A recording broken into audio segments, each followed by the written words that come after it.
The funeral reception felt hollow, but Ryan Mitchell stood alone by the window of his childhood home, watching rain streak down the glass while mourners whispered about his mother, Eleanor Mitchell, who had died 3 days ago. A woman everyone knew as a modest librarian, but whose locked office upstairs contained secrets worth $90 billion in real estate assets, spanning 47 countries. His wife of 6 years, Victoria, hadn't shed a single tear during the service, but Ryan noticed how her hand kept finding its way to his best friend Derek's arm, their fingers intertwining when they thought no one was watching. The lawyer, Mr. Pemberton, had requested Ryan stay after everyone left for urgent matters regarding your mother's estate, but Victoria announced she was filing for divorce that very afternoon, moving out to marry Derek within the month, completely unaware that the modest 2-bedroom house she was so eager to abandon sat on property documents that would make Ryan the controller of a hidden empire that included the very building where she worked, the luxury complex where Derek lived, and 372 other prime properties that powerful people would kill to possess. When Derek actually laughed, at Ryan during the reading of what he assumed was a worthless will, calling him a pathetic mama's boy who inherited nothing but dust and old books, Victoria joined in, but neither of them saw Mr. Pemberton's face go pale as he opened the sealed envelope marked, "For my son's eyes only." What would Derek's laughter sound like when he discovered his penthouse lease was owned by the man whose life he'd destroyed? What would Victoria feel when she realized the promotion she'd been promised required approval from a board her ex-husband now controlled? And what would both of them do when Ryan decided whether to show mercy or unleash the full weight of an inheritance they'd mocked him for receiving? Ryan Mitchell had always believed his mother lived a small life, but the truth waiting in Mr. Pemberton's briefcase would shatter that illusion, like glass hitting concrete. The funeral had ended an hour ago, but the house still smelled of lilies and regret. Eleanor Mitchell's body had been laid to rest beside Ryan's father, Thomas, who died when Ryan was 7, a loss that had shaped every moment of the 33 years that followed. Ryan stood in the living room of the modest Cape Cod house in suburban Massachusetts, watching the last mourners filter out into the gray October afternoon. His mother had worked as a librarian at Westfield Public Library for 42 years, but the turnout had been surprisingly small for someone who touched so many lives through books and quiet kindness.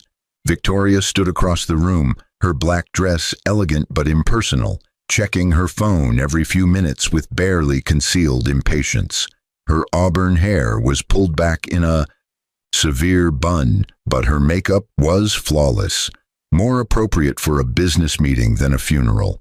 They'd been married for 6 years, but in the past 18 months, something fundamental had shifted.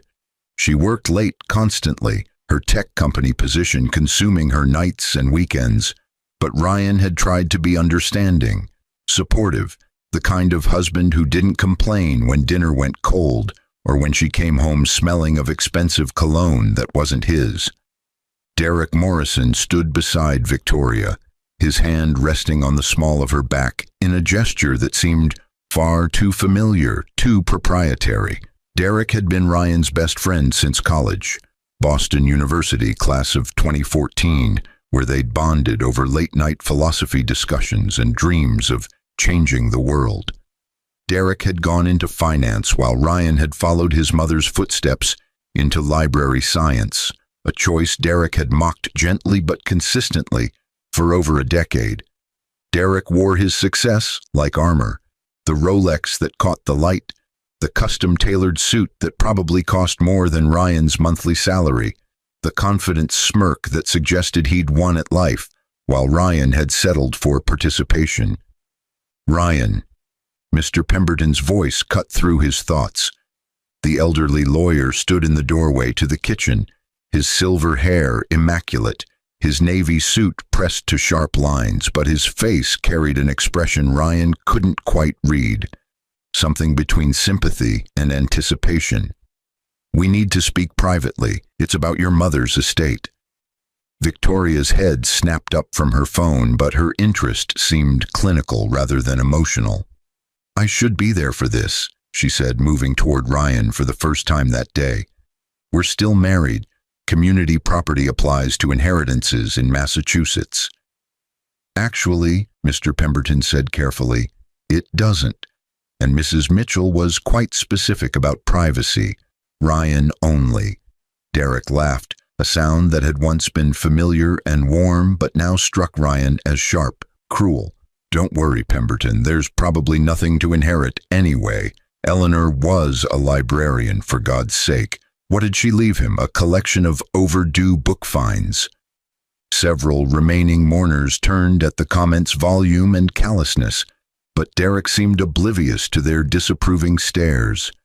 Victoria touched Derek's arm, but her gesture read as fond exasperation rather than reproach. The intimacy of that touch, the way her fingers lingered, the way he leaned into her hand, sent a cold spike through Ryan's chest. "Derek," Ryan said quietly, "that's my mother you're talking about. She died 3 days ago." "And I'm sorry for your loss, buddy, truly." Derek's tone suggested he was anything but sorry. "I'm just being realistic. Your mom was a lovely woman, but she lived paycheck to paycheck. You've been covering her medical bills for the last 2 years. There's probably more debt than assets." The observation was accurate, but its delivery was deliberately cruel. Eleanor's cancer treatment had been aggressive and expensive, and Ryan had liquidated his modest savings to cover what insurance wouldn't. He'd taken a second job teaching night classes at the community college, editing academic papers on weekends, anything to ensure his mother had the care she needed.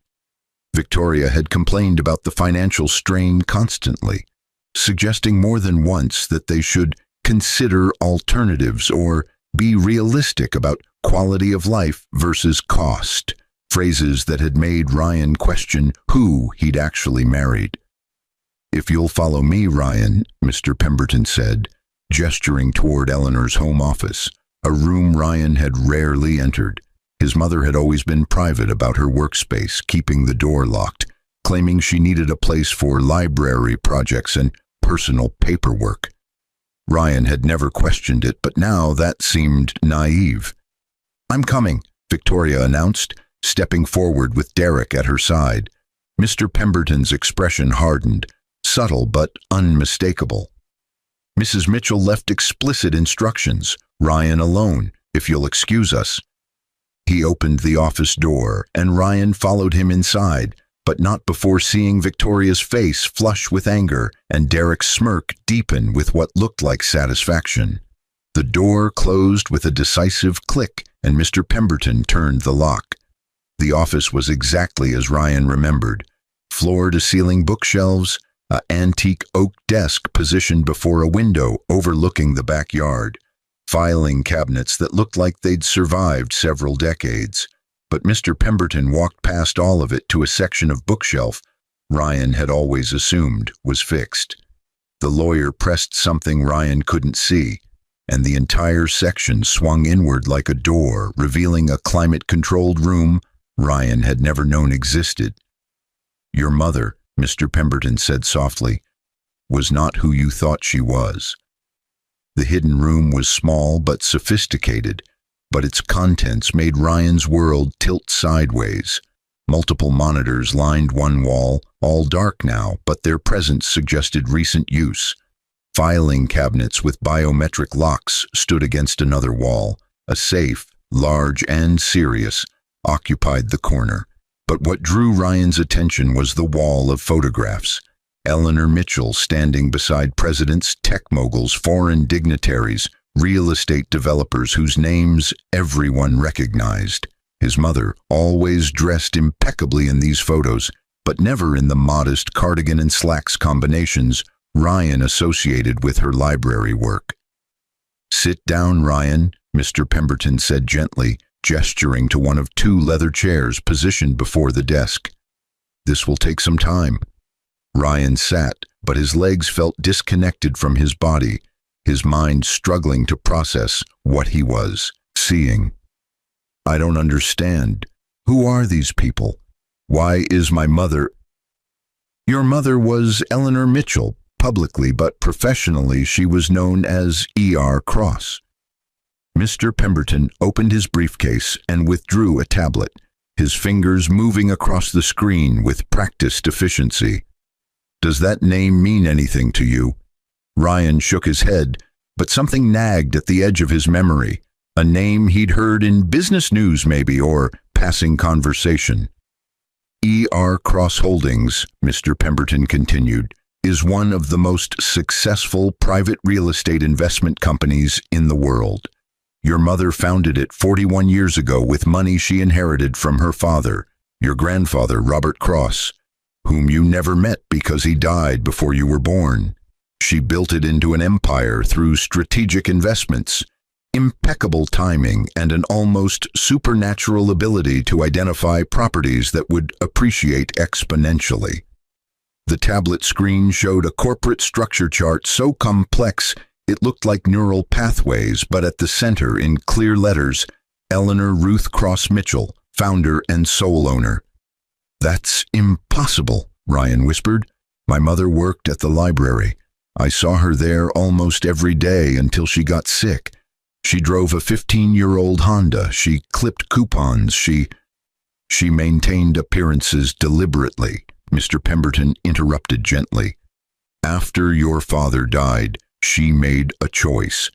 She could raise you in the world of extreme wealth with all its dangers and corruptions, or she could give you a normal childhood, teach you values that mattered, ensure you became a good man rather than a spoiled heir. She chose the latter. Ryan's hands were shaking, but he couldn't stop them. The library job was real, though. I visited her there. Her co-workers knew her. The job was real, yes, but it was also cover. The Westfield Library received anonymous donations totaling $47 million over the past 40 years, all from your mother, though the funds were routed through various foundations. She genuinely loved books and wanted to give back to her community, but she also needed a plausible reason to live modestly while managing a global empire. How? Ryan's voice cracked. How did she manage all this while working full-time and raising me? Mr. Pemberton smiled sadly. Your mother slept very little. Those nights she told you she was doing library paperwork in her office. She was negotiating with developers in Singapore, closing deals in Dubai, managing properties across 6 continents. She hired the best people, paid them extraordinarily well, and demanded absolute discretion. Only 7 people in the world knew E.R. Cross and Eleanor Mitchell were the same person, and 4 of them are now dead. I'm one of the 3 remaining. The tablet screen changed, showing property after property. Luxury high-rises in Manhattan, office complexes in Los Angeles, shopping centers in Tokyo, apartment buildings in London, resorts in the Maldives.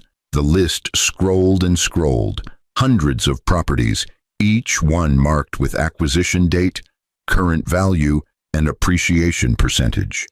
The numbers were staggering, but they felt abstract, unreal. The total current valuation, Mr. Pemberton said quietly, is $90.3 billion, and as of your mother's death, you are the sole beneficiary. The room tilted, but Ryan gripped the armrests of his chair, forcing himself to breathe. 90 billion.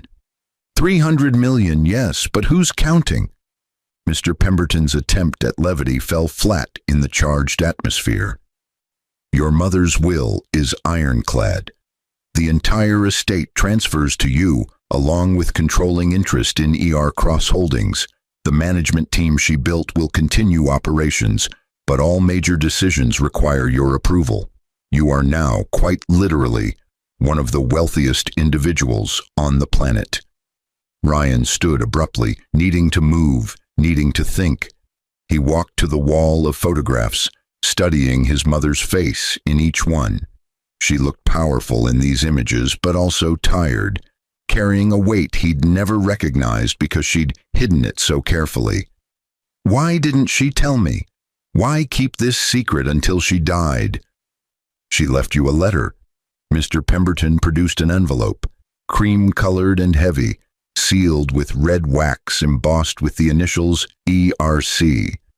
She wanted you to read it before we discussed specifics. Ryan took the envelope with trembling hands, but he couldn't open it yet. Does anyone else know? Victoria, Derek, anyone at the funeral? No one. Your mother was extraordinarily careful about maintaining separation between her public and private lives. The funeral arrangements, the death certificate, everything listed her as a librarian who died of cancer with minimal assets. The will reading I've scheduled for tomorrow morning at my office was described to your wife as a formality regarding the house and personal effects. She has no idea what's actually in the estate. The mention of Victoria sent Ryan's thoughts spinning in a new direction, but Mr. Pemberton wasn't finished. There's something else you need to know, something your mother discovered shortly before she died. The lawyer's expression darkened, and Ryan felt his stomach drop even before the words came. Your wife, Victoria, and your friend, Derek Morrison. They've been having an affair for 18 months. Your mother hired a private investigator after noticing suspicious behavior at a charity event 8 months ago. The investigator's report is in the safe. He paused. I'm sorry, Ryan. Your mother wanted to tell you herself, but the cancer progressed too quickly. The words should have shocked Ryan, but instead they settled over him like confirmation of something he'd known but refused to admit. The late nights, the emotional distance, the way Victoria flinched when he touched her, the way Derek's visits had become more frequent, and Victoria's interest in their marriage had become non-existent. All of it suddenly made horrible sense. There's more, Mr. Pemberton continued, his voice careful. Victoria has been planning to file for divorce. She's already consulted an attorney, Derek's firm, actually, which is how your mother's investigator discovered the connection.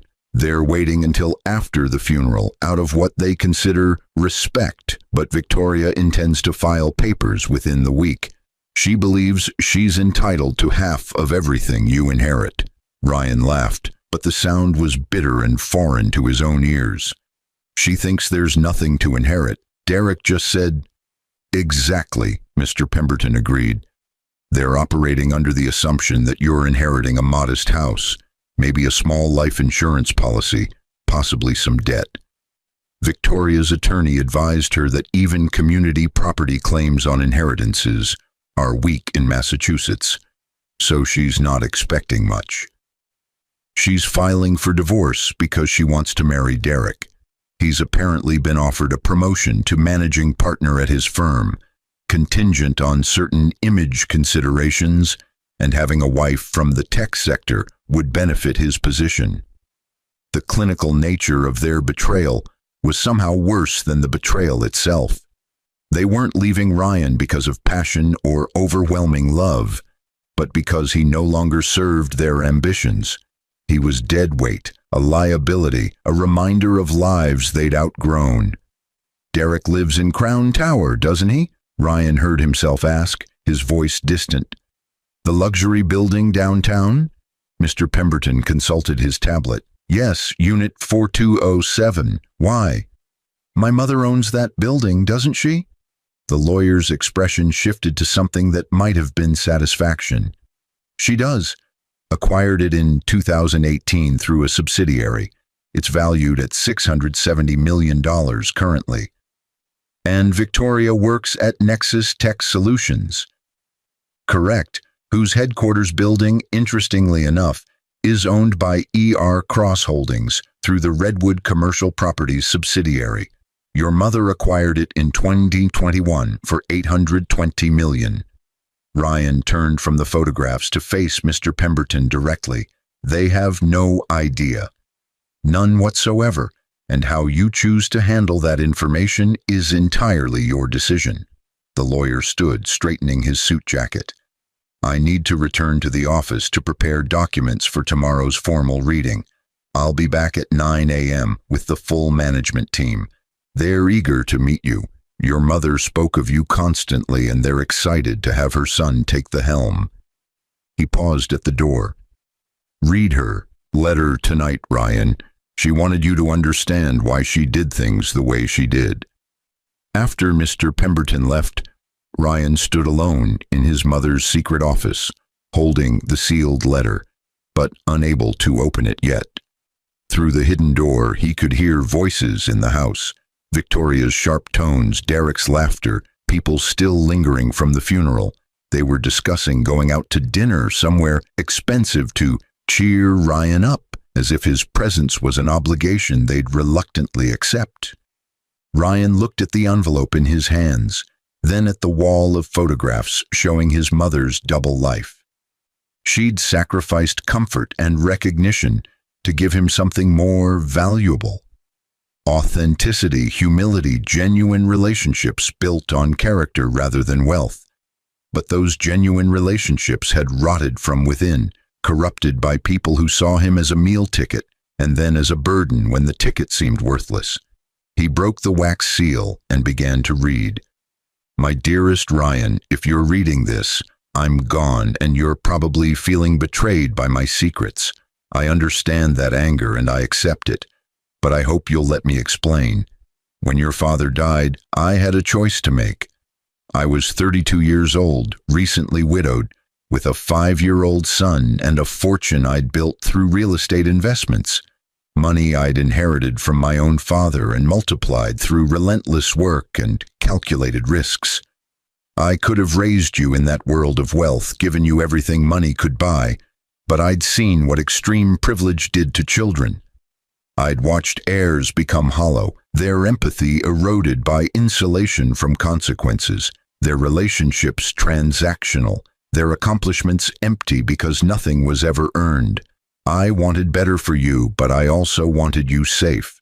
Extreme wealth attracts extreme danger, kidnapping, extortion, people who view a child as a ransom opportunity rather than a person. So I created 2 lives, Eleanor Mitchell, modest librarian and widow, who raised you with library books and home-cooked meals and thrift store clothes, and E.R. Cross, commercial real estate investor who built an empire in the shadows while you slept. The exhaustion nearly killed me more than once. Managing global properties while maintaining perfect cover as a small-town librarian required constant vigilance. But every time I wanted to quit, I'd watch you interact with other children, sharing toys without thought, defending the bullied, valuing people for who they were rather than what they had. And I knew the sacrifice was worth it. You grew into exactly the man I'd hoped. Kind, thoughtful, hard-working, principled. You chose library science not because it paid well, but because you genuinely love helping people discover knowledge. That pride I felt watching you graduate, take your first job, marry Victoria, that was worth more than any amount of money could buy.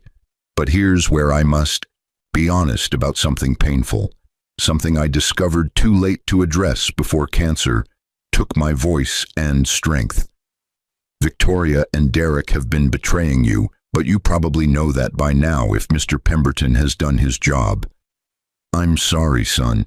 I'm sorry I couldn't protect you from this particular pain, and I'm sorry my investigation confirmed what a mother never wants to believe about her child's chosen partner. Victoria never loved you the way you deserved, but I think on some level you knew that. She loved your steadiness, your decency, the way you made her feel morally superior to her cutthroat colleagues. But when her career accelerated and your income stayed modest, she began viewing you as a limitation rather than a partner. Derek offered her something you couldn't. Social climbing, financial aggression, the ruthless ambition she'd always admired but felt guilty admiring in herself. Together, they represent everything I raised you not to become, but also everything our culture rewards. I won't tell you how to respond to their betrayal. That's your choice, your journey, but I will tell you this. True power isn't about revenge or domination. True power is about choosing your response to those who wrong you, about deciding what kind of person you'll be when you have every resource to be cruel, but every reason to be wise. The $90 billion I'm leaving you isn't just money. It's responsibility, legacy, opportunity. You can use it to destroy those who hurt you, or you can use it to build something meaningful. You can hide behind it like armor, or you can wield it like a tool for good. You can become the kind of person wealth usually creates, entitled, isolated, paranoid, or you can remain the kind of person you've always been while expanding your capacity to help others. I vote for the latter, but again, it's your choice. The management team I've built is excellent. Trust them, but verify everything. The properties themselves are diverse enough to weather most economic storms, but real estate requires constant attention and strategic vision. Mr. Pemberton will guide you through the legal complexities, and he has my complete trust, which I give to very few people.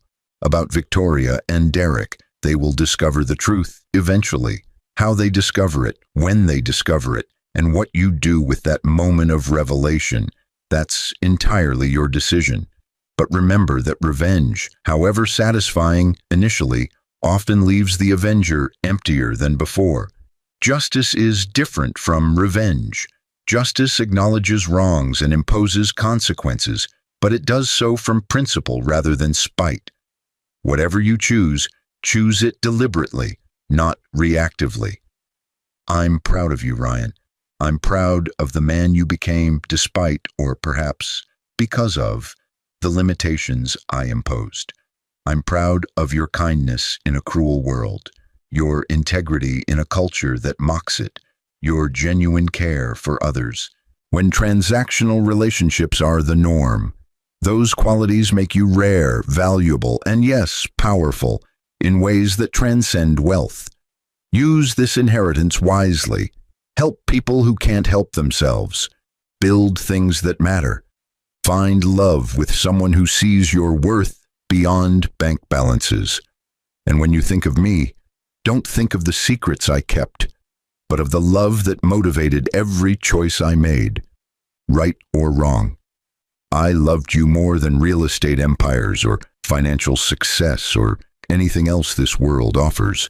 But death comes for us all, and the only immortality we achieve is through the people we love and the values we instill in them. You are my immortality, Ryan. Make me proud by being happy, purposeful, and true to yourself. All my love forever and always. Mom. Ryan read the letter 3 times, but tears blurred the words by the second reading. He sat in his mother's chair, his chair now, and felt the weight of $90 billion settle on his shoulders like responsibility incarnate. His mother had given him 2 gifts, extraordinary wealth and ordinary character. The question was whether he could hold both without letting one corrupt the other. Outside the office door, he heard Victoria's voice rise in irritation. He's been in there for over an hour. How long does it take to go through a dead woman's desk? We have dinner reservations. Derek's response was lower, but Ryan caught the words, "let him grieve," delivered with performative sympathy that felt calculated for the remaining guests' benefit. Ryan stood, tucked his mother's letter into his jacket pocket, and opened the door to face his betrayers, but not yet reveal what he knew. Victoria looked up as Ryan emerged from the office, her expression mixing impatience with what she probably thought passed for concern. "Finally, is everything okay? Did the lawyer just want to go through her papers?" Ryan studied his wife, soon-to-be ex-wife, with new eyes, seeing details he'd overlooked before. The expensive watch that was definitely not a gift from him. The designer bag that cost more than his monthly salary. the subtle highlights in her hair that required maintenance at a salon he couldn't afford. Derek had been subsidizing her lifestyle for months, maybe longer, but Ryan had been too trusting or too blind to notice. "Everything's fine," Ryan said quietly. "Just some paperwork about the house, insurance policies, that kind of thing. Nothing urgent." Derek draped his arm around Victoria's shoulders in a gesture that made Ryan's jaw tighten, but he forced himself to remain calm. "See, babe, I told you it would be routine. Eleanor was organized from what you've said, Ryan. She probably had everything labeled and filed." "She did," Ryan agreed, thinking about the hidden room, the secret empire, the double life his mother had maintained, with meticulous precision. She was very organized.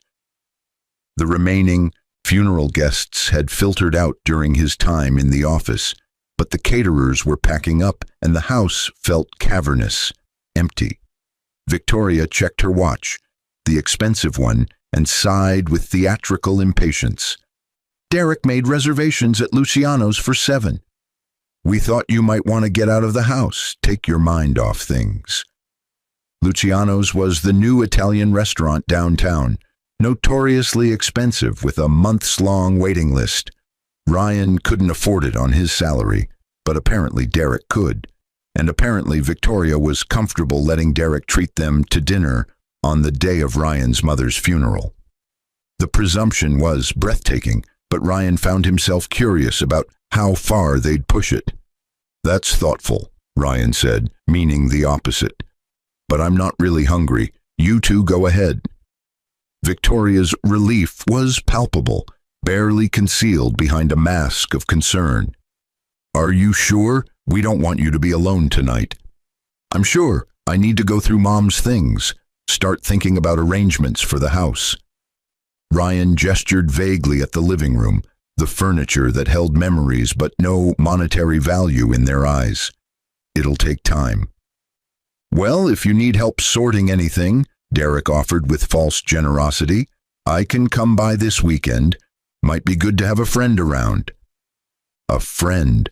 The word tasted like poison, but Ryan smiled. Thanks, Derek, I'll let you know." They left together, Victoria's hand finding Derek's as soon as they thought they were out of Ryan's sightline. Through the window, Ryan watched them walk to Derek's BMW, the latest model, sleek and expensive, and drive away without looking back. The house fell silent except for the caterers finishing cleanup in the kitchen.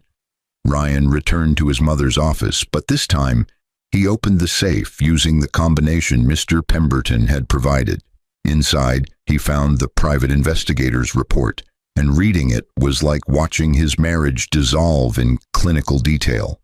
Photographs of Victoria and Derek at hotels, credit card statements showing Derek paying for Victoria's purchases, text messages retrieved through means Ryan didn't want to examine too closely, messages discussing Ryan with contempt and mockery, Victoria calling him boring and stuck in the past, Derek referring to him as dead weight and your charity case husband, plans to divorce Ryan after the funeral, to wait until the inheritance situation was resolved so Victoria could claim community property rights if there was anything valuable, then proceed with ending the marriage and beginning their real life together.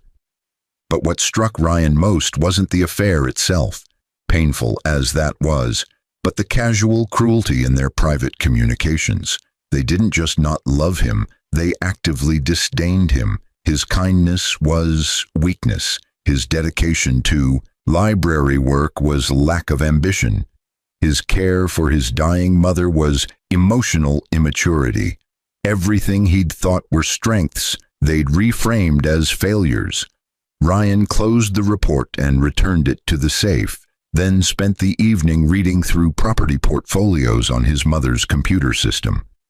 Mr. Pemberton had left him passwords and access codes, and as Ryan navigated through spreadsheets and asset listings, the scope of his inheritance became increasingly real. Crown Tower, where Derek lived in smug luxury, generated $47 million in annual revenue from residential and commercial leases. The building had a waiting list for units, and Derek's penthouse cost $12,000 monthly, a figure that made Ryan wince even knowing Derek could afford it through his partner track position at Morrison & Hale, LLP. Nexus Tech Solutions headquarters, where Victoria worked as a senior product manager, was a newer acquisition, but it anchored a downtown development that included 3 additional office buildings, a hotel, and a retail complex. The entire development was valued at $2.3 billion, and ER Cross Holdings owned it all through a web of subsidiary companies that obscured the ultimate ownership. But beyond Derek and Victoria's immediate world, the empire extended globally. Hotels in Paris, office complexes in Dubai, shopping centers in Toronto, apartment buildings in Sydney, resort properties in Bali, each one managed by local teams, each one generating revenue, each one appreciating in value. His mother had built something extraordinary, but she'd done it while clipping coupons and driving a Honda and working at the library because she'd valued her son's character development over personal comfort. Ryan thought about revenge. How easy it would be to evict Derek, to fire Victoria, to destroy them financially and socially with a few strategic moves. The temptation was real, visceral, but his mother's letter echoed in his mind. True power is about choosing your response to those who wrong you. He wouldn't act immediately, Ryan decided. He'd wait for Victoria to file divorce papers. He'd wait for them to make their move, secure in their assumption that he was exactly what they'd decided he was, a nice guy who'd inherited nothing but a modest house and some debt. He'd let them underestimate him one last time, but not because he was weak or afraid, because timing mattered and because the kind of person he chose to be in this moment would define the kind of person he'd become with $90 billion at his disposal. Ryan slept in his childhood bedroom that night, but dreams of his mother mixed with images of Victoria and Derek laughing at Luciano's, toasting their future with expensive wine. Ryan's inheritance had unknowingly funded through the building lease where the restaurant operated. Tomorrow, Mr. Pemberton would return with the management team. Tomorrow, Ryan would officially become one of the wealthiest people on earth. But tonight, he was still just a son, mourning his mother and a husband facing the end of his marriage. And somehow that felt important, to sit with the pain, to feel it fully, before power and money transformed everything into something else entirely. Mr. Pemberton arrived at precisely 9 a.m. with 5 other people, but the transformation in the lawyer's demeanor was striking. Yesterday he'd been respectfully professional. Today he radiated an authority that suggested he was accustomed to managing billions and the people who owned them. "Ryan," he said warmly, entering the house with confidence that came from years of trusted service, "may I introduce you to your mother's executive team?" The introductions were surreal, but each person treated Ryan with a deference that felt strange and uncomfortable. Marcus Thompson, Chief Investment Officer, who'd worked with Eleanor for 23 years and managed the fund that decided which properties to acquire. Jennifer Zhao, Chief Financial Officer, who'd been Eleanor's roommate at Harvard Business School before joining ER Cross Holdings at its inception. David O'Brien, Chief Legal Counsel, who handled the complex international regulations governing property ownership across 6 continents. Patricia Washington, Chief Operating Officer, who managed the day-to-day operations of 372 properties and the thousands of employees who maintained them. And finally, Raymond Kim, Chief Technology Officer, who'd built the proprietary software systems that tracked everything from lease agreements to maintenance schedules to market trends. They gathered in the living room, but the space felt wrong for such a significant meeting, too domestic, too ordinary. Ryan offered coffee, which everyone accepted politely, and then Mr. Pemberton began the formal will reading. The language was dense and legal, but the substance was clear. Eleanor Ruth Cross Mitchell left her entire estate, including 100% ownership of ER Cross Holdings and all subsidiary companies, to her son, Ryan Thomas Mitchell, to be managed as he saw fit with the guidance and support of the existing executive team. Your mother left very specific instructions, Mr. Pemberton explained, after finishing the formal document. She wanted you to have complete control, but she also wanted you to have time to learn the business before making major decisions.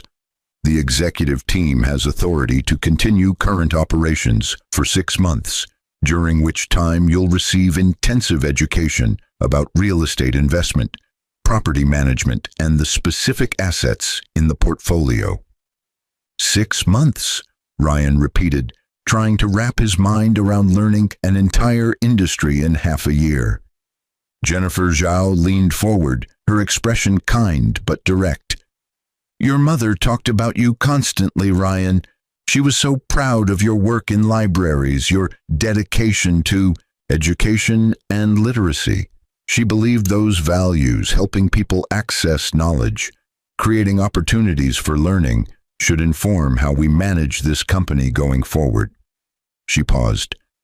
She also believed you had more natural business instinct than you realized, but that you'd chosen a different path because it aligned with your principles. She respected that deeply. Ryan felt emotion rising in his throat, but he forced it down. I appreciate that, but I'm not sure I'm qualified to run a $90 billion company. I've never taken a business class. I don't know anything about commercial real estate or international property management or... Your mother didn't either at first, Marcus Thompson interrupted gently. She inherited $2 million from your grandfather and turned it into this through 40 years of calculated risks, constant learning, and surrounding herself with people smarter than her in specific areas. She wasn't a genius, she was persistent, strategic, and willing to admit what she didn't know. Those qualities matter more than an MBA. Also, David O'Brien added with a slight smile, you're not running the company day to day. We are. You're the owner and ultimate decision maker, which means you set vision and values and strategic direction, but you're not processing lease agreements or negotiating with contractors or managing property repairs. Your role is bigger picture. The concept helped, but Ryan still felt overwhelmed. What happens immediately? What do I need to do today, this week? Mr. Pemberton produced a tablet and began outlining steps. Meetings with financial advisors, transfers of accounts and assets, legal filings to officially transfer ownership, security arrangements because apparently billionaires needed security, media strategy because apparently his wealth would eventually become public knowledge, and tax planning because apparently $90 billion came with extremely complex tax implications.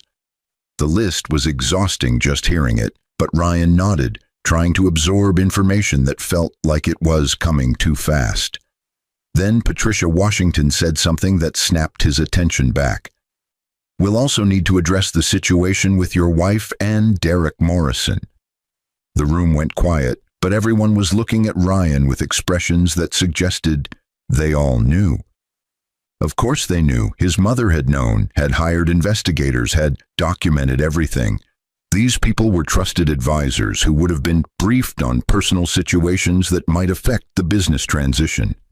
I'm handling that personally, Ryan said quietly, his voice carrying a firmness that surprised him. Patricia nodded but continued carefully. I ask because Crown Tower and the Nexus Tech Complex are significant assets, and both Derek Morrison and Victoria Mitchell have connections to those properties. If you're planning to make changes that might affect operations or tenants, we need to coordinate to ensure we're not creating legal exposure or operational disruptions. Ryan appreciated the professionalism, but also recognized the implicit question. Are you going to use your power to destroy them? And if so, how can we minimize business risk while you do? I'm not making any property decisions based on personal relationships, Ryan said, which was technically true. If changes happen, they'll be for legitimate business reasons. That was less true, but it bought him time to think. The meeting continued for 3 hours, covering everything from immediate financial transfers to long-term strategic planning to the schedule for Ryan's intensive business education. By the time the executive team left, Ryan's head was spinning with information.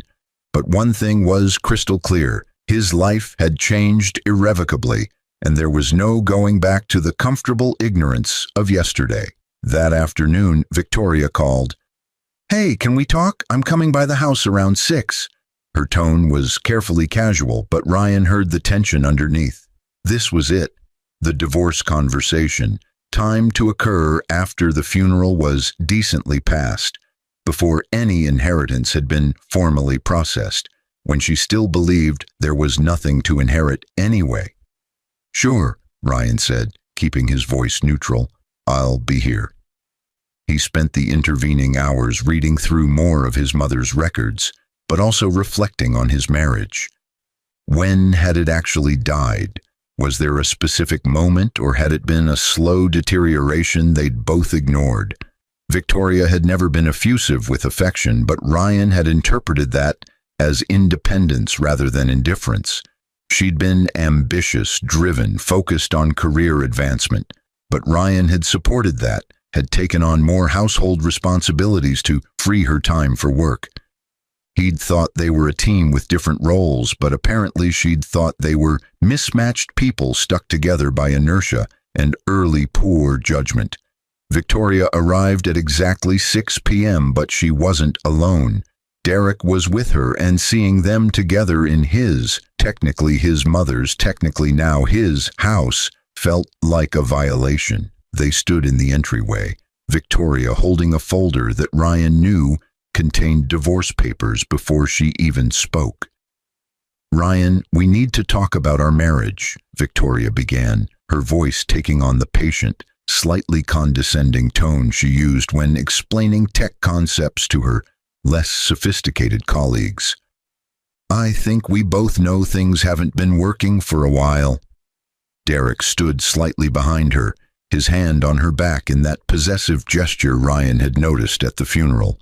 But now Derek's expression carried something that looked like pity mixed with superiority, the look of a man who'd won without even trying. Ryan said nothing, just waited, curious to see how they'd frame this. "I've been doing a lot of thinking," Victoria continued, "about what I want from life, about my career trajectory, about the kind of partnership I need to achieve my goals. And I think I know that you and I want different things. You're a wonderful person, kind and thoughtful, but you're also—" She paused, searching for words that wouldn't sound as cruel as her true feelings. "You're comfortable with a smaller life, the library work, the quiet evenings, the modest lifestyle. That's not wrong, but it's not what I need anymore." "What do you need?" Ryan asked quietly, genuinely curious how she'd articulate it. "Ambition, drive, someone who understands the corporate world and social expectations that come with success.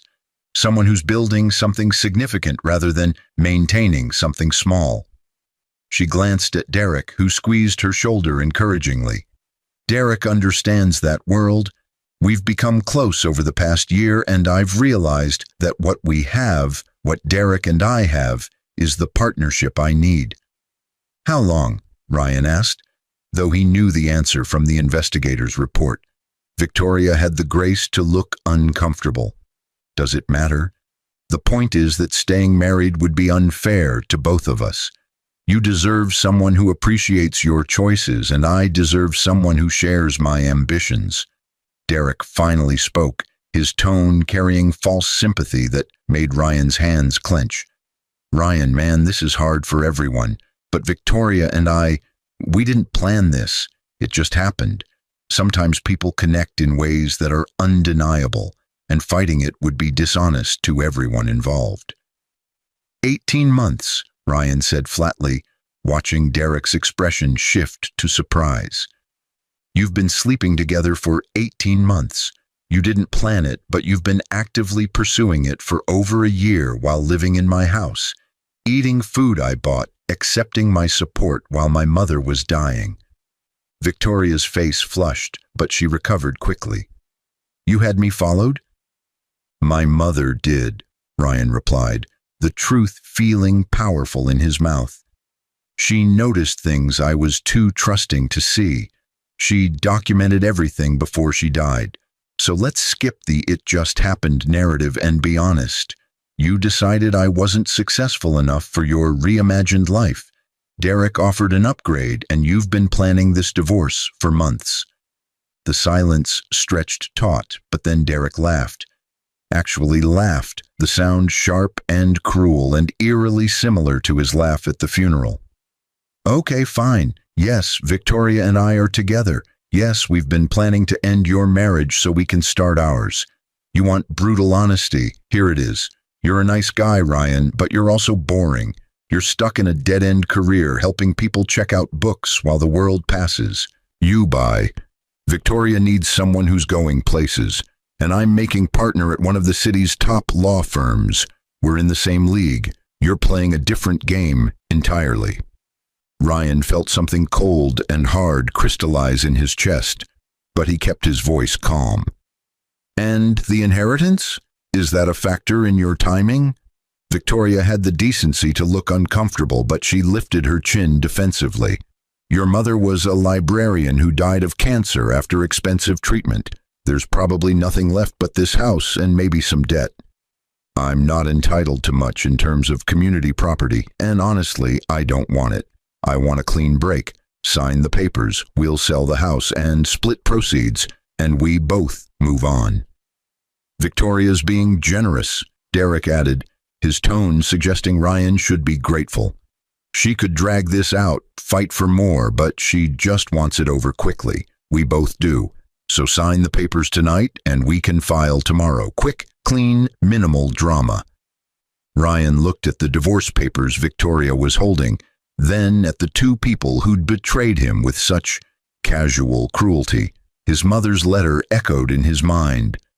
"True power is about choosing your response to those who wrong you." "No," Ryan said simply. Victoria blinked. "No. I'm not signing tonight. You want a divorce? Fine. File your papers, start the legal process. But I'm not making it quick or convenient for you. You've been lying to me for 18 months. You can wait a few weeks for your freedom." Derek's expression darkened. "Don't be petty, Ryan.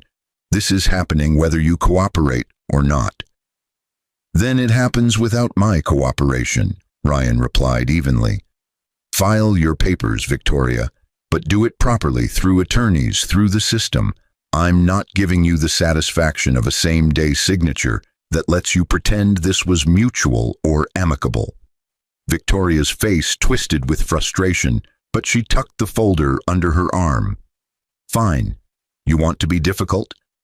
My attorney will file tomorrow. Hope you enjoy what little you inherited, because when this is over, you'll be alone in an empty house with nothing but your books and your dead mother's memory."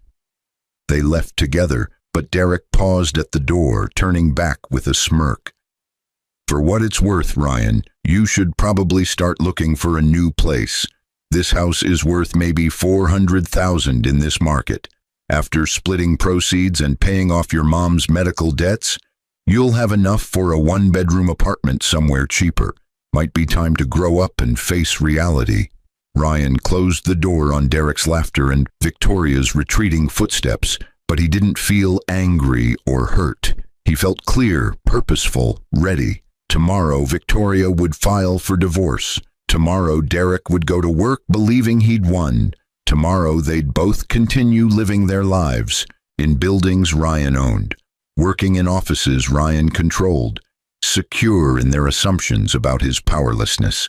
But tomorrow was also when Ryan would officially take control of ER Cross Holdings, when accounts would transfer and ownership would formalize, when the modest librarian's son would become one of the wealthiest people on earth. And what happened after that? That depended entirely on what kind of person Ryan chose to be. The 6 months that followed Victoria's divorce filing were among the strangest of Ryan's life, but they transformed him in ways that went far beyond wealth. The divorce proceeded through legal channels, with Victoria's attorney filing paperwork that claimed irreconcilable differences and requested an equitable distribution of marital assets. Because Ryan had inherited nothing during their marriage, the inheritance came after Eleanor's death, but before the divorce was finalized, Victoria's claims were limited to the house and whatever modest savings Ryan had accumulated during their 6 years together. Her attorney estimated Ryan's total net worth at approximately $380,000, mostly in home equity, and requested half. Ryan's attorney, provided by Mr. Pemberton and specializing in high net worth divorces, filed responsive paperwork that neither confirmed nor denied those figures. The strategy was simple. Let Victoria and Derek continue believing Ryan was inheriting nothing significant, while the divorce proceeded normally, then reveal the truth at the most strategically advantageous moment. Meanwhile, Ryan began his intensive education in commercial real estate, international property management, and the specific operations of Cross Holdings. The executive team designed a curriculum that was part MBA, part real-world apprenticeship, and part strategic thinking workshop. Marcus Thompson taught him investment fundamentals, but with a focus on long-term value creation rather than quick profits.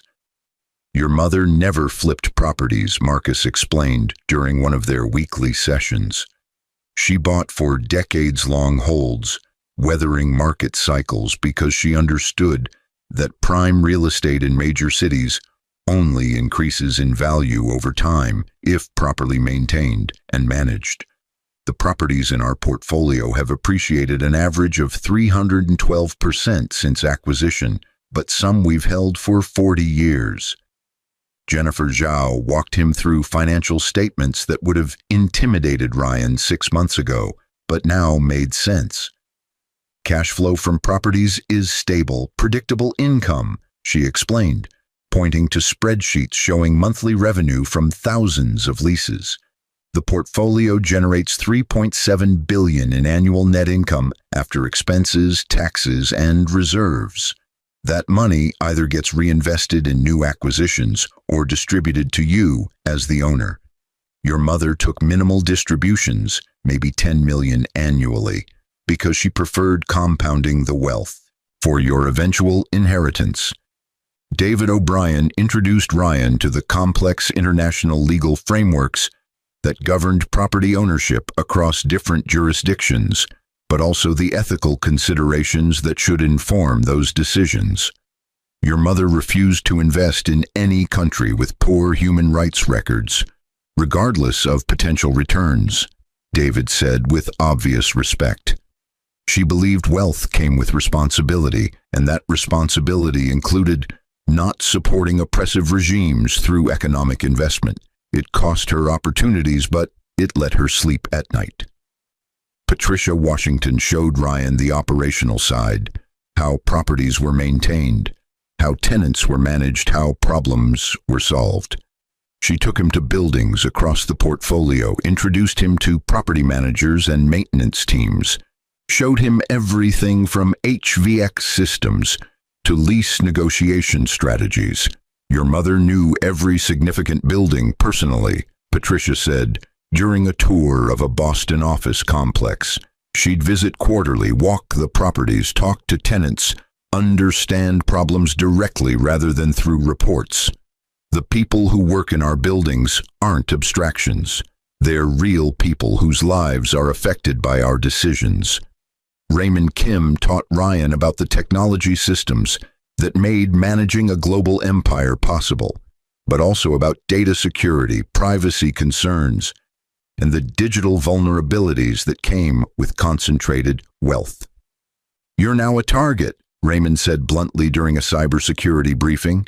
People will try to hack your accounts, steal your identity, impersonate you to access assets. We've built robust protections, but you need to be vigilant always. Beyond the formal education, Ryan continued his library work, refusing to quit despite the executive team's surprise. "This is who I am," Ryan explained to Mr. Pemberton when the lawyer questioned the decision. "My mother worked at the library while running this company. If she could balance both, so can I. And honestly, the library work keeps me grounded, reminds me why wealth matters, because most people don't have it and struggle daily with problems money could solve." The divorce proceedings moved slowly through the system, with Victoria growing increasingly frustrated at Ryan's refusal to simply settle and be done. She'd moved in with Derek officially, living in his Crown Tower penthouse, and her social media showed a life of luxury: expensive restaurants, weekend trips to New York, charity galas where Boston's elite gathered to see and be seen. Ryan watched from a distance, learning about the world Victoria and Derek inhabited, a world of social climbing, performative philanthropy, relationships built on utility rather than affection. It was exhausting just observing it, and Ryan found himself grateful his mother had raised him outside that sphere. But Ryan also began making plans, strategic decisions about how to handle the inevitable revelation, because Victoria would eventually discover the truth, either through the divorce proceedings when asset disclosure became mandatory, or through public records as Cross Holdings' ownership change was filed with various regulatory agencies. The question wasn't if she'd find out, but when and how Ryan wanted to control that narrative. "I want to meet with Crown Tower's management," Ryan told Patricia during one of their weekly strategy sessions, 6 months after his mother's death. "Not as the owner, just as an interested party touring the building. Can you arrange that?" Patricia's expression suggested she knew exactly what Ryan was planning, but she simply nodded. "I'll set it up for next week. What about Nexus Tech headquarters?" "Same thing. Anonymous tour, neutral context. I want to see these places through their eyes before they know who I am." The Crown Tower tour happened on a Tuesday afternoon, but Ryan dressed carefully in his usual librarian clothes, khakis, button-down shirt, casual but presentable. The property manager, a competent woman named Susan Chen, gave him the standard tour: luxury amenities, prime location, exclusive resident services, waiting list for units that often stretched years. "Our penthouse units are particularly sought after," Susan explained as they rode the elevator to the 42nd floor. "Floor-to-ceiling windows, wraparound balconies, premium finishes. We have several high-profile residents, including attorneys, tech executives, medical professionals, very successful people who appreciate the lifestyle Crown Tower provides."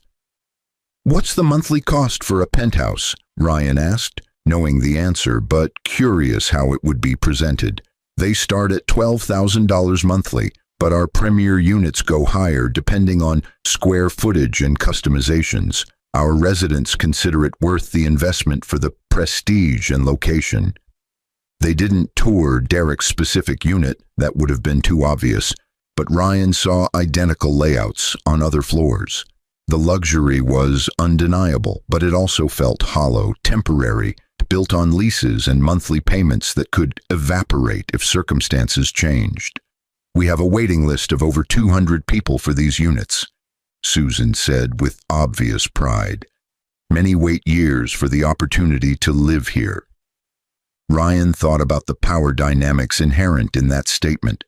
Susan had no idea she was giving a tour to the person who owned the building, who could change policies, raise rents, or evict tenants for lease violations.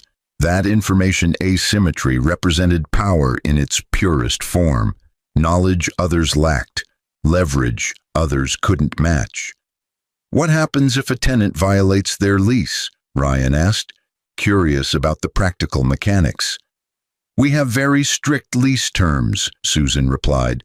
"Violations result in warnings, and repeated violations can lead to eviction proceedings. But that's rare among our residents. They understand the privilege of living here and typically comply with all terms. What about subletting or unauthorized occupants? Absolutely prohibited, Susan said firmly. Leases are specific about who can occupy units. Unauthorized occupants are grounds for immediate lease termination. We conduct periodic inspections to ensure compliance. Ryan filed that information away, thinking about Victoria living in Derek's penthouse.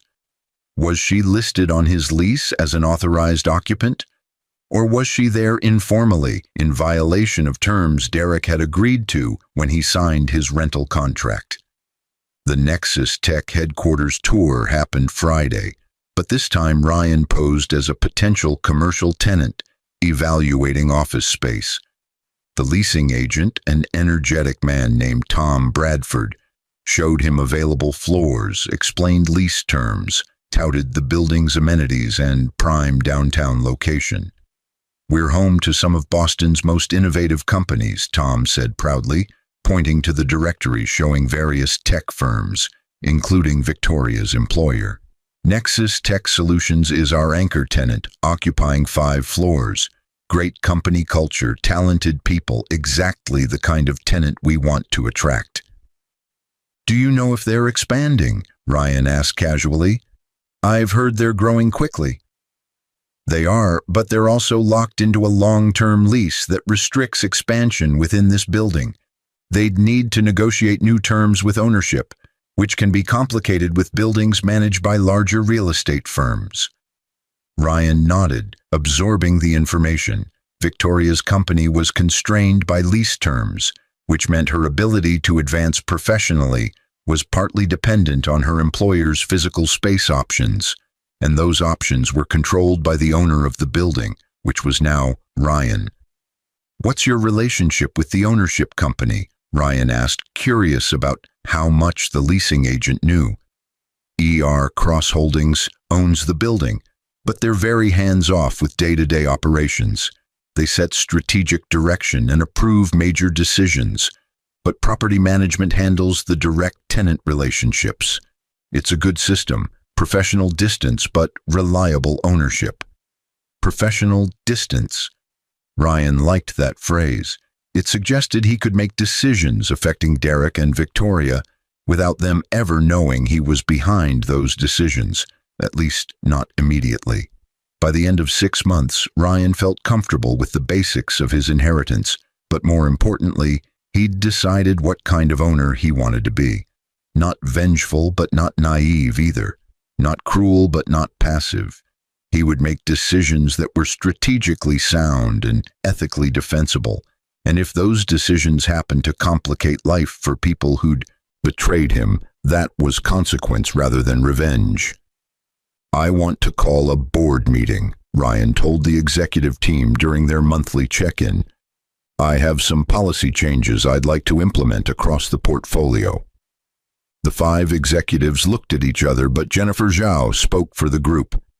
"You're the owner, Ryan. What you want, we'll make happen. What changes are you considering?" Ryan outlined his ideas. Stricter enforcement of lease terms across all residential properties, mandatory lease compliance reviews, enhanced tenant screening procedures, and a new initiative to ensure all properties were being used consistently with lease agreements. None of it was unusual or unreasonable. In fact, it was standard practice in well-managed real estate portfolios. But the timing and specific buildings where it would be enforced first would be very deliberate. "I also want to review the Nexus Tech lease," Ryan added. "Not to terminate it, but to understand expansion options and whether our lease terms are preventing them from growing in ways that might benefit both parties." Marcus Thompson smiled slightly, understanding the subtext. "Crown Tower and the Nexus Complex. You want to start compliance reviews there first." "I want to start everywhere eventually," Ryan corrected, which was true. "But yes, those seem like good places to begin. High-value properties, established tenant bases, good test cases for new policies." "And if the reviews discover violations?" David O'Brien asked, his legal mind already considering implications. Then we enforce lease terms consistently and fairly, Ryan replied. Same as we would for any tenant in any property. No special treatment, but no targeting either. Just honest enforcement of agreements people signed voluntarily. The executive team agreed to implement Ryan's policies, but Patricia pulled him aside afterward. You know this will eventually expose Derek's situation with Victoria, living in his unit without being on the lease. If he's violating his lease, Ryan replied evenly, then that's his responsibility to address. We're not targeting him specifically, we're implementing portfolio-wide compliance reviews that happen to include Crown Tower. If he's in compliance, there's no problem. If he's not, he has options to come into compliance or face consequences like any other tenant.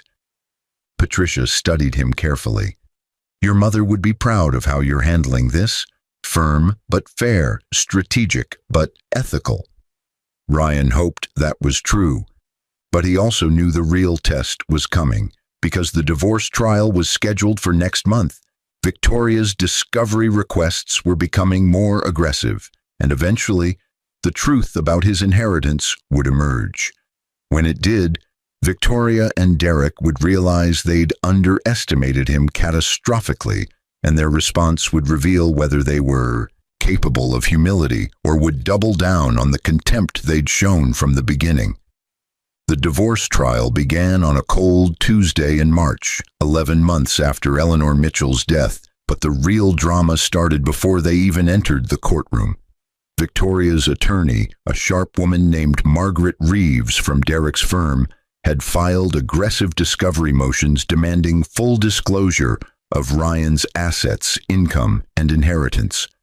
Ryan's attorney, Lawrence Chen, had responded with meticulous documentation showing exactly what Ryan had inherited. Complete ownership of ER Cross Holdings, valued at $93 billion as of the most recent appraisal. Margaret Reeves's office called Lawrence Chen at 4:47 p.m. the day before trial, but Ryan was present for the call, which Lawrence put on speaker. This documentation can't be accurate, Margaret said, her voice tight with disbelief. You're claiming Ryan Mitchell inherited $93 billion from his mother, a librarian. I'm not claiming anything, Lawrence replied calmly. I'm providing factual documentation of assets inherited. Eleanor Mitchell, also known professionally as ER Cross, was the founder and sole owner of ER Cross Holdings, one of the world's largest private real estate investment companies. Ryan inherited the entirety of that estate upon her death. All documentation has been verified by independent appraisers and is available for your review. The silence on the other end lasted long enough that Ryan thought the call had dropped. But then Margaret spoke again, her tone sharp. We'll need to continue the trial. This changes everything about asset division, community property claims, and nothing has changed, Lawrence interrupted firmly.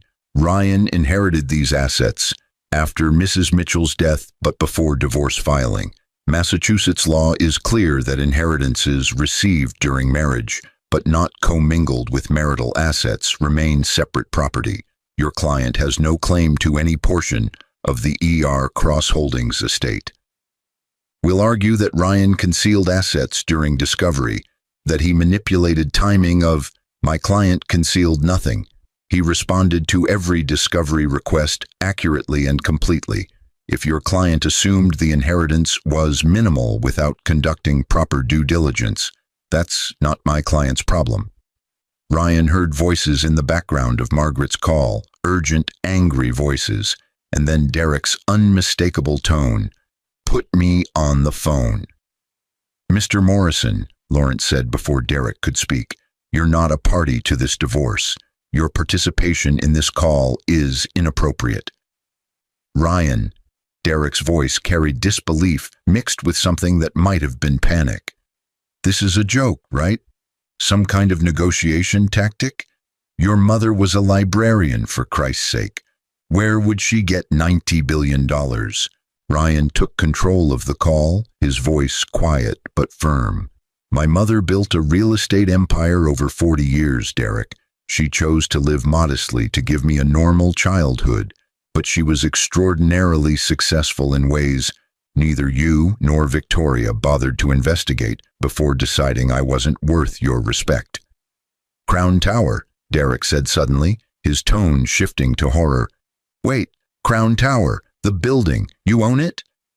I own the company that owns it, yes, along with 371 other properties globally, including the Nexus Tech headquarters building where Victoria works. Victoria's voice joined the call, shrill with anger. You lied to us. You let us file for divorce thinking you had nothing. I never lied, Ryan replied calmly. You assumed I'd inherited nothing without asking. You filed for divorce because you decided I wasn't successful enough for your ambitions. The size of my inheritance doesn't change the reasons you wanted to end our marriage. It just reveals that your judgment of my worth was spectacularly wrong. This is manipulation, Victoria shouted. You manipulated us into filing so you could, what, humiliate us? Prove some kind of point? I did nothing except let you proceed with your stated wishes, Ryan said. You wanted a divorce. You got one. That my financial situation is different than you assumed doesn't change the fundamental reality that you stopped loving me, if you ever did, long before you knew anything about inheritance. Lawrence Chen took control of the call again. The trial proceeds tomorrow as scheduled. Your client can attempt to argue for claims on the inheritance, but I assure you Massachusetts case law is not on your side. I suggest you counsel your client to accept the settlement terms we proposed. Clean split of premarital assets, no ongoing support obligations, and a quick dissolution. Fighting this will be expensive and unsuccessful. Margaret ended the call without responding, but Ryan could imagine the chaos in her office. Victoria demanding options, Derek calculating financial exposure, both of them realizing they'd destroyed their relationship with Ryan based on assumptions that were catastrophically wrong. That night, Ryan couldn't sleep, but not from anxiety. He felt clear, purposeful, ready for whatever the trial would bring.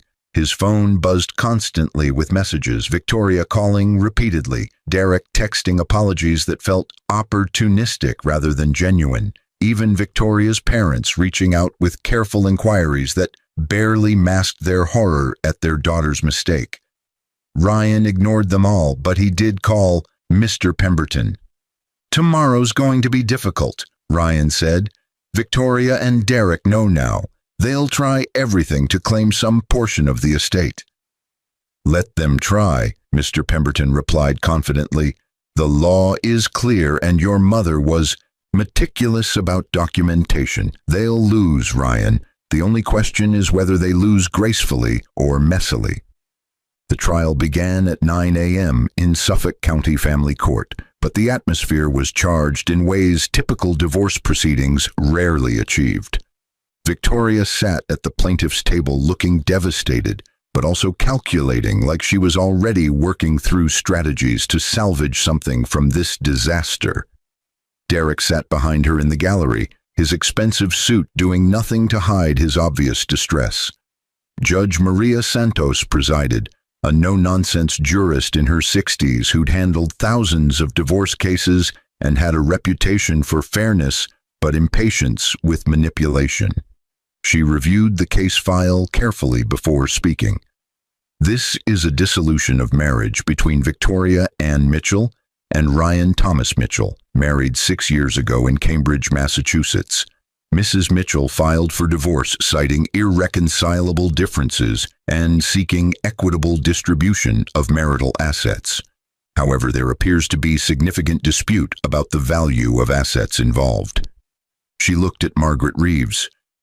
Counselor, you filed a motion yesterday for continuance and to compel additional discovery. Explain. Margaret stood, her professional composure barely intact. Your Honor, we recently discovered that Mr. Mitchell inherited a substantial estate, allegedly worth over $90 billion, from his mother who passed away 13 months ago. We believe this inheritance should be considered in asset division, and we need additional time to conduct proper valuation and forensic accounting. Judge Santos turned to Lawrence Chen. Counselor. Lawrence stood smoothly, his confidence absolute. Your Honor, Massachusetts law is unambiguous. Inheritances received during marriage remain separate property unless commingled with marital assets. Mr. Mitchell inherited E.R. Cross Holdings after his mother's death, which occurred before divorce filing but during the marriage. He has not commingled these inherited assets with marital funds. They are held entirely separate, managed by a professional executive team, and remain under his sole control.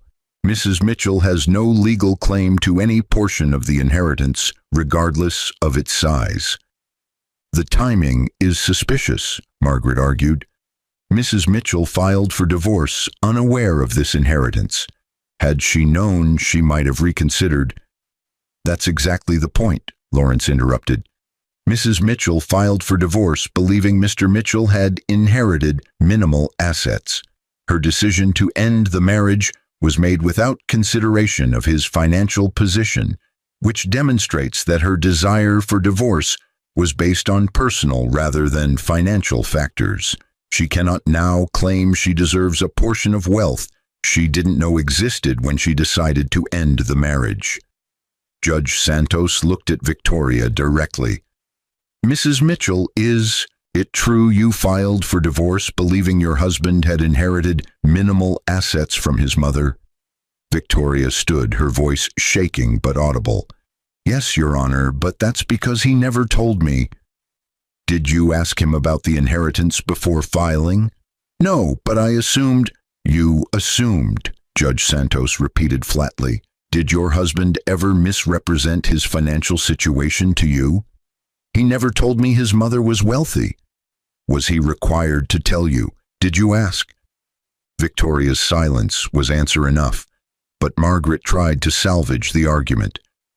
Your Honor, the sheer scale of this inheritance, $93 billion, should factor into any equitable distribution.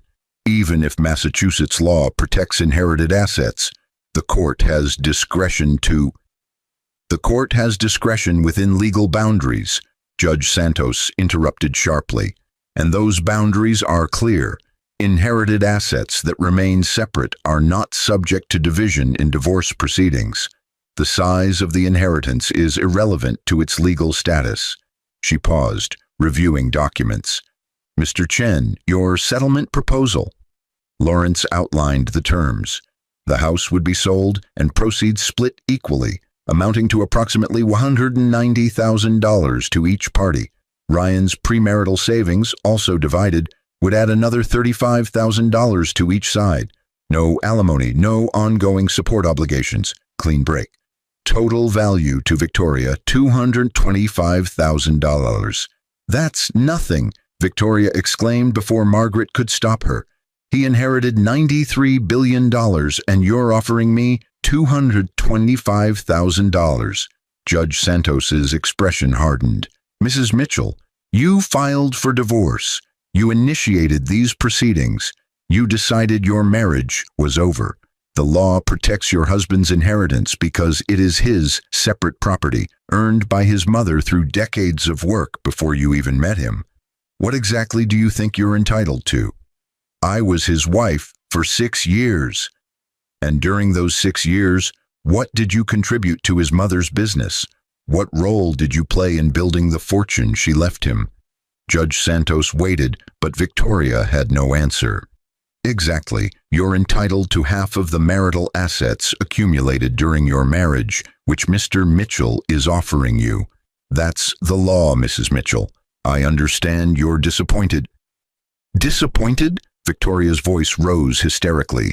I'm being denied billions of dollars because of technicalities. No, Judge Santos corrected firmly. You're being denied billions of dollars because they're not yours and never were. This court will not reward you for filing for divorce. by granting you claims on assets you have no legal right to simply because you regret your decision after learning their value. Margaret tried to redirect. Your Honor, we'd like to request mediation to explore creative settlement, options that might... No, Ryan said, speaking for the first time in court. Everyone turned to look at him, but he stood calmly, addressing the judge directly.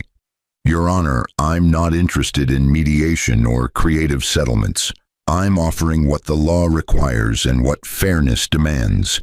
Half of the assets we built together during our marriage. That's $225,000. Victoria can accept that and move forward with her life. Or she can reject it and we can litigate every detail until we reach the exact same conclusion after spending thousands on attorneys.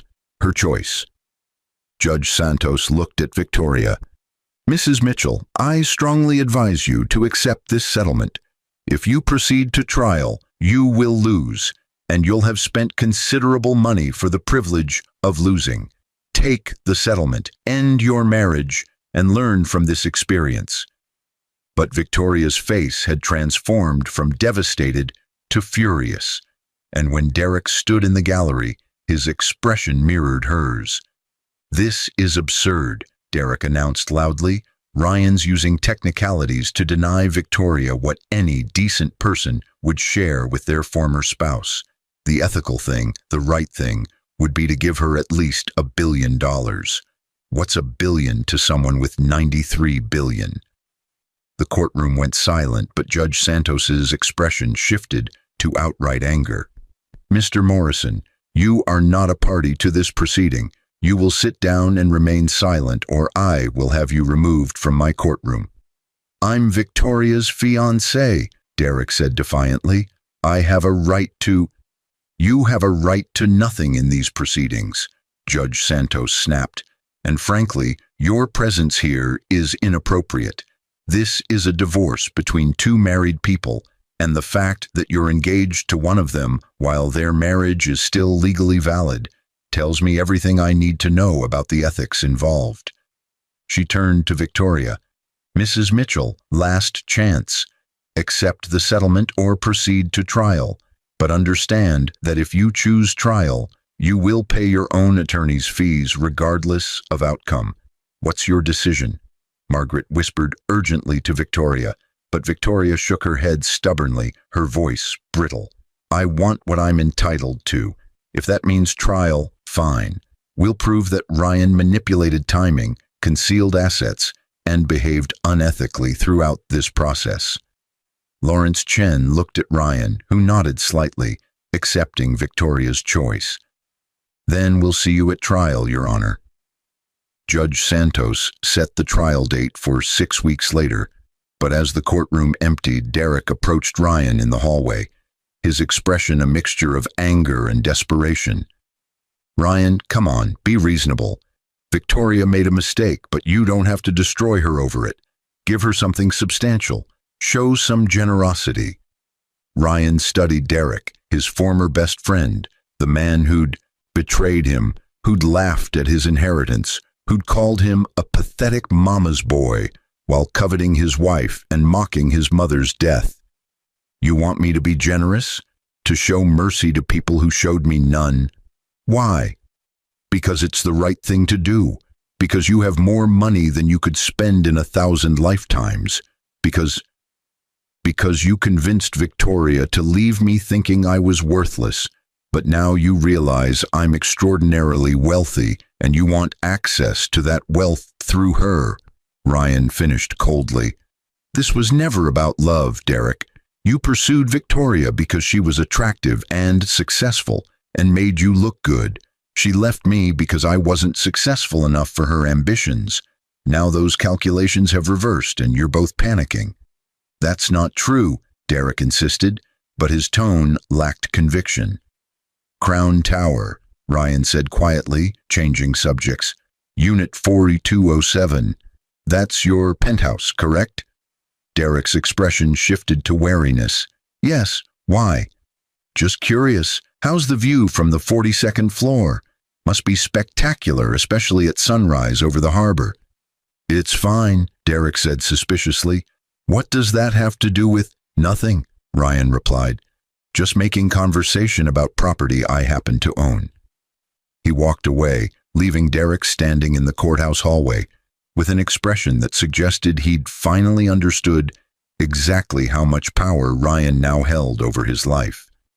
The 6 weeks between the first hearing and the scheduled trial were chaotic, but Ryan maintained focus on being fair rather than vengeful, strategic rather than reactive.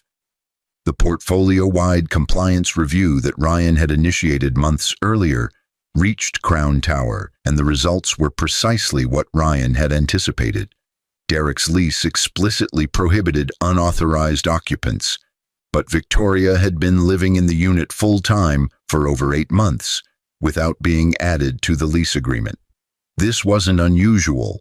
Many tenants violated subletting or occupancy clauses, but Crown Tower had always enforced these terms strictly for all residents.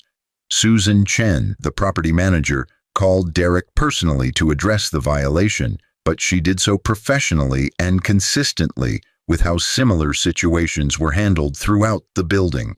Derek had 3 options: add Victoria to the lease through proper application and approval process, which required background checks and reference verification, have Victoria move out immediately, or face lease termination proceedings. Derek chose to add Victoria to the lease, but the application process revealed interesting details. Victoria's credit history showed some concerning patterns: high debt ratios, multiple credit card accounts near their limits, a history of late payments.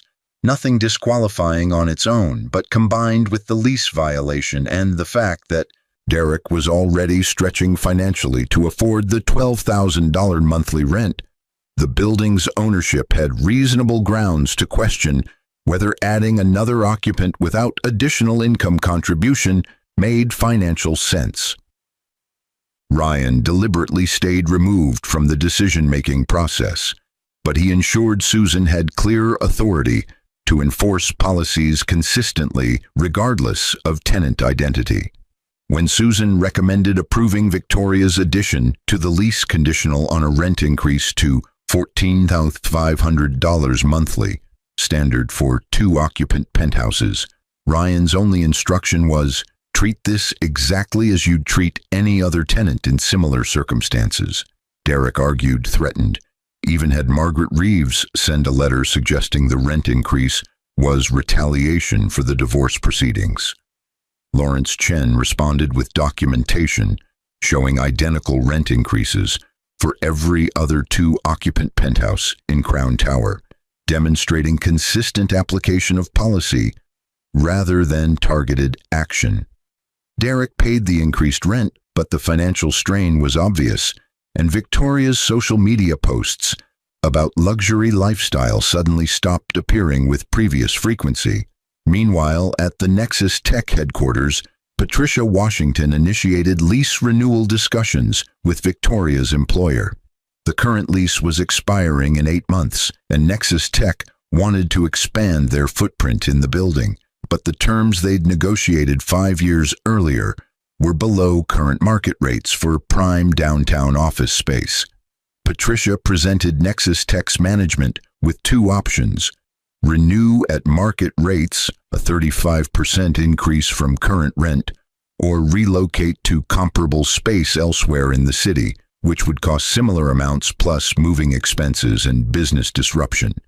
From a business perspective, renewal made sense, but it required Nexus Tech to significantly increase their real estate budget. The company's CFO, reviewing options, decided to implement cost-cutting measures elsewhere to afford the lease renewal, and one of those measures was restructuring middle management. Victoria's position, senior product manager with substantial salary and benefits, was identified as potentially redundant with other roles, and she was offered a choice: accept a lateral move to a different team with reduced compensation, or take a severance package and seek opportunities elsewhere. Victoria chose the severance, but Ryan knew from reports that her job search was struggling. The tech sector was competitive, her salary expectations were high, and references from Nexus Tech were professionally neutral rather than enthusiastically positive, likely reflecting some performance issues that predated the lease situation but were exacerbated by her distraction during the divorce. Ryan felt no satisfaction watching Derek and Victoria's circumstances deteriorate, but he felt no guilt either. These weren't targeted attacks. They were natural consequences of business decisions made by professional managers following standard practices. Derek had violated his lease terms. Nexus Tech had decided restructuring made financial sense, given market rate rent increases. Victoria's job performance had been adequate but not exceptional, making her position vulnerable during cost-cutting. What Ryan did feel was clarity about the difference between revenge and accountability. Revenge would have been evicting Derek immediately, firing Victoria personally, using his wealth as a weapon to destroy them. Accountability was allowing normal business processes to proceed without interference or protection, letting Derek and Victoria experience the same market forces everyone else navigated without special treatment. The divorce trial date approached, but Margaret Reeves called Lawrence Chen 3 days before with a settlement request. Victoria was willing to accept the original offer, $225,000 from House Sale and Savings Division, no alimony, clean break, if Ryan would agree to one additional term, a non-disclosure agreement preventing Ryan from discussing Victoria's affair or the circumstances of their divorce publicly. Lawrence presented the request to Ryan, but his opinion was clear. You have no obligation to agree to this. Victoria filed for divorce publicly. Her relationship with Derek Morrison is a matter of public record through court filings, and you have every right to discuss your own life experiences. Ryan thought about his mother's letter, about choosing responses deliberately rather than reactively, about the kind of person he wanted to be with extraordinary wealth. Tell Margaret I'll agree to the NDA on one condition. It's mutual. Victoria can't discuss me, my inheritance, or our marriage publicly either. I don't want her doing tell-all interviews or writing books about the billionaire I divorced or whatever. Both of us move forward privately, or neither of us has protection. Margaret agreed immediately, suggesting Victoria was more concerned about protecting her own reputation than exposing Ryan's. The settlement was finalized 3 days before trial, dissolving the marriage and dividing assets exactly as originally proposed. Victoria received $225,000 from a marriage to one of the wealthiest people on earth. The divorce was final, but Ryan's education in power and consequence was just beginning. Ryan stood in the newly renovated children's section of the Westfield Public Library, watching kids excitedly explore the interactive learning spaces his foundation had funded, but the real satisfaction came from seeing his mother's name on the dedication plaque. 3 years after inheriting ER Cross Holdings, Ryan had transformed both the company and himself, but the core values his mother instilled remained unchanged. He'd continued working at the library part-time, using his position to identify needs and opportunities that wealth could address. The Westfield renovation was just one of 73 library projects his foundation had funded across Massachusetts, but it was the most personal. The ER Cross Foundation focused on 3 areas: literacy and education, affordable housing, and opportunities for people who'd been overlooked by traditional systems. Ryan had endowed scholarships for first-generation college students, funded workforce development programs in underserved communities, and acquired properties specifically to convert them into affordable housing that wouldn't be displaced by gentrification. The company itself had grown to 412 properties, worth approximately $108 billion, But Ryan had implemented policies his mother would have approved of: fair wages for all employees, environmental sustainability standards, tenant protections, and community investment requirements for every acquisition. Profits were strong, but profit wasn't the only metric that mattered. Derek and Victoria had married 18 months after the divorce was finalized, but their relationship struggled under financial pressures and the reality that neither was quite as successful as they'd imagined. Derek made partner at his firm, but discovered the title came with expectations that strained his abilities.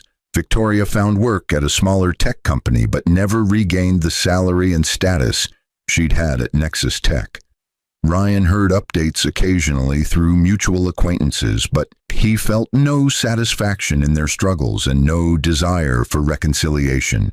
They'd made choices, he'd made different choices. Everyone lived with consequences.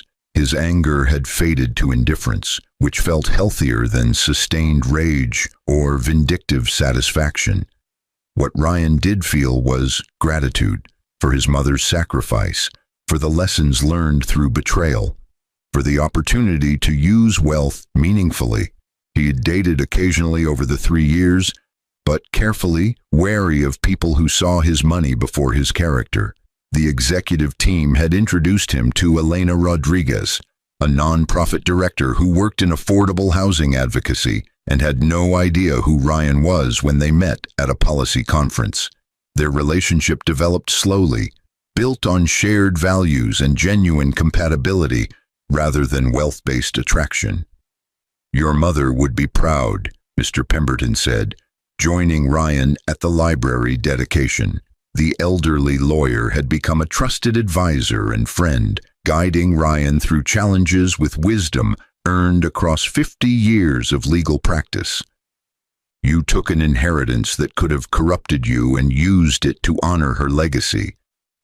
Ryan thought about the day he'd learned the truth, the hidden office, the secret empire, the double life his mother had maintained, to give him something money couldn't buy.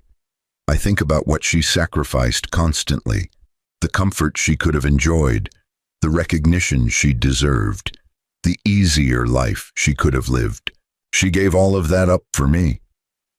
And you're giving back by being exactly the person she raised you to be," Mr. Pemberton replied. "Wealthy, yes, but also kind. Powerful, but also principled. Successful by any measure, but also genuinely good. That's rarer than you might think, Ryan. Wealth reveals character rather than creating it, and your character has been revealed as exceptional." The library dedication event concluded with speeches and celebrations, but Ryan slipped away afterward to visit his mother's grave. The cemetery was quiet in the late afternoon light, and Ryan sat beside Eleanor Mitchell's headstone, simple, unpretentious, listing her only as beloved mother, dedicated librarian, and told her about the past 3 years. "I met with Derek last month," Ryan said quietly to the granite marker. "He reached out asking for advice about a legal problem, not related to me, just genuine career trouble. I helped him because it was the right thing to do, not because I owe him anything. I think you'd approve of that choice." The wind moved through trees overhead, but Ryan felt peaceful rather than melancholy. His mother's death had devastated him, but it had also freed him to become someone new, someone who understood wealth and power and responsibility in ways he couldn't have learned any other way. "Victoria actually apologized," Ryan continued, speaking to his mother as he'd done since childhood. "6 months ago, out of nowhere, she sent a letter saying she'd been in therapy and realized how badly she'd treated me. She asked for forgiveness, but she also said she didn't expect it. I wrote back telling her I forgave her years ago, that holding anger was exhausting, and that I hoped she found happiness. I meant it." The hardest lesson Ryan had learned was that forgiveness didn't require reconciliation. He could release resentment without inviting Victoria back into his life. He could acknowledge Derek's humanity without rebuilding trust. Forgiveness was about his own peace, rather than their redemption. "The company's doing well," Ryan reported, shifting to topics his mother would want to hear. "We acquired properties in 3 new countries this year, all meeting your ethical standards, all in regions with stable governments and strong human rights records. Jennifer says we're on track to hit a $120 billion valuation by year-end, but honestly, the numbers feel less important than what we're doing with them." That was the truth Ryan had discovered. Wealth was a tool, not an identity. He could use it to build, to help, to create opportunities, or he could let it isolate and corrupt him. The choice was daily, constant, requiring vigilance and values his mother had spent 33 years instilling. "I miss you," Ryan said finally, touching the cold granite. "Every day I miss you, but I understand now why you did things the way you did. You gave me something more valuable than money. You gave me character, empathy, the ability to see people as people rather than assets or obstacles.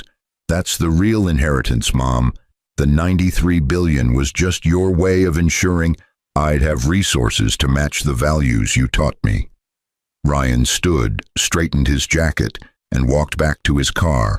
Not the Honda his mother had driven, but not anything ostentatious either.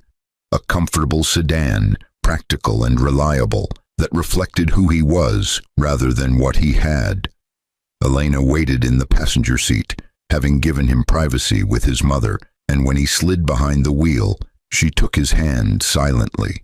They drove back to Boston together, past Crown Tower where Derek and Victoria struggled with rent increases, past the Nexus Tech building where Victoria no longer worked, past properties Ryan owned but that felt less like possessions and more like responsibilities. The city lights reflected off the harbor as the sun set, beautiful and indifferent to the dramas unfolding within its boundaries. Ryan thought about the question his mother had posed in her letter. What kind of person will you be when you have every resource to be cruel but every reason to be wise? 3 years later, he had an answer. The same person he'd always been, but with expanded capacity to help others, to build meaningful things, to honor his mother's sacrifice by living according to her values. The money hadn't changed him, but it had revealed him, and what it revealed was someone his mother would recognize. Still kind, still principled, still genuinely caring about people beyond their utility to his goals. That person walked into boardrooms where millions of dollars were discussed, but also into libraries where children discovered the magic of books. He negotiated international property deals, but also volunteered reading to elementary school students. He was a billionaire on paper, but a librarian at heart, and somehow those two identities had merged into something his mother had always known was possible. Wealth without corruption, power without arrogance, success without losing sight of what actually mattered. Ryan Mitchell, son, librarian, and reluctant billionaire, had inherited an empire, but he'd also inherited something more valuable: the wisdom to use it well. And in a world where extreme wealth often revealed the worst of human nature, that wisdom made him not just rich, but genuinely successful in ways that transcended any balance sheet or property portfolio. His mother's legacy lived on, not in the buildings she'd acquired or the billions she'd accumulated, but in the son she'd raised to value people over profits, principle over prestige, and kindness over conquest. That was the real inheritance, and it was worth more than $90 billion could ever buy.